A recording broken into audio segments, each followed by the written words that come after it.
മൂവാറ്റുപുഴ നഗരത്തിൽ റോഡ് വികസനം പൂർത്തിയായെങ്കിലും അപകടങ്ങൾക്ക് അവസാനമില്ല. റോഡിൽ വേണ്ടത്ര വെളിച്ചമില്ലാത്തതാണ് അപകടങ്ങൾക്ക് കാരണമെന്ന് നാട്ടുകാർ പറയുന്നത്. കഴിഞ്ഞ ദിവസവും കാർ സ്കൂട്ടറിലിടിച്ച് യാത്രക്കാരൻ മരിച്ചിരുന്നു.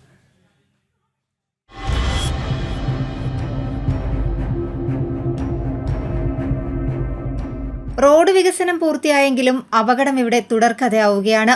അപകടമില്ലാത്ത ഒരു ദിവസം പോലും ഈ റോഡിലില്ല. കഴിഞ്ഞ വെള്ളിയാഴ്ച രാവിലെ കാർ സ്കൂട്ടറിലിടിച്ച് സ്കൂട്ടർ യാത്രക്കാരൻ മരിച്ചിരുന്നു.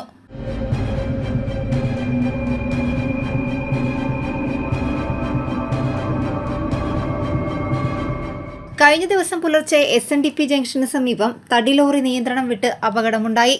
മീഡിയനും മറികടന്ന് എതിർവശത്തുള്ള കൈവരിയിലിടിച്ചാണ് ലോറി നിന്നത്. പുലർച്ചെ റോഡിൽ മറ്റു വാഹനങ്ങളില്ലാതിരുന്നതിനാൽ വലിയ അപകടമാണ് ഒഴിവായത്. സ്ട്രീറ്റ് ലൈറ്റുകളോ വെളിച്ചത്തിനുള്ള മറ്റ് സംവിധാനങ്ങളോ ഇല്ലാത്തതാണ് അപകടങ്ങൾക്ക് പ്രധാന കാരണമെന്ന് നാട്ടുകാർ പറയുന്നു. ദീർഘകാലത്തെ കാത്തിരിപ്പിനൊടുവിൽ നഗരത്തിലെ റോഡ് വികസനം പൂർത്തിയായെങ്കിലും അപകടങ്ങൾക്ക് യാതൊരു കുറവുമില്ലെന്നും നാട്ടുകാർക്ക് പരാതിയുണ്ട്. കഴിഞ്ഞ ഒരു മാസത്തിനിടെ 5ഓളം അപകടങ്ങളാണ് ഇവിടെ ഉണ്ടായിട്ടുള്ളത്. എത്രയും വേഗം റോഡിൽ ലൈറ്റുകൾ സ്ഥാപിക്കണമെന്നതാണ് നാട്ടുകാരുടെയും വ്യാപാരികളുടെയും ആവശ്യം.